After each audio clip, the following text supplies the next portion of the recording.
नाही केलेलं, हे तुम्ही ना मागच्या जन्मापासून घेऊन आलेले आहात.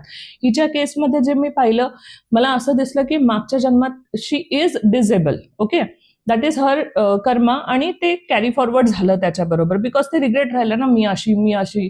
मग ते पॅटर्न तिला ब्रेक करायचं होतं. ओके, आपल्या मेहनतीने, आपल्या एफर्टने, मे बी मागच्या जन्मात पण थोडा एफर्ट केली असती तर मग त्या गोष्टीतून, त्या डिसेबिलिटीतून जे काय असेल तिच्या, त्याच्यातून ती बाहेर पडली असते. Okay, this is like a one more chance की तुम्ही त्या प्रॉब्लेम मधून बाहेर निघा. तुम्ही ना तुमचा प्रॉब्लेम समजायचा प्रयत्न करा की एक्झॅक्टली काय आहे तो पॅटर्न आणि काय प्रॉब्लेम मी फेस करतो. ते त्याच्यापासून ना पळणं सोल्युशनच नाहीये. ठीक आहे, त्याला फेस करणं, त्याला सामोरे जाणं हेच सगळ्यात मोठं.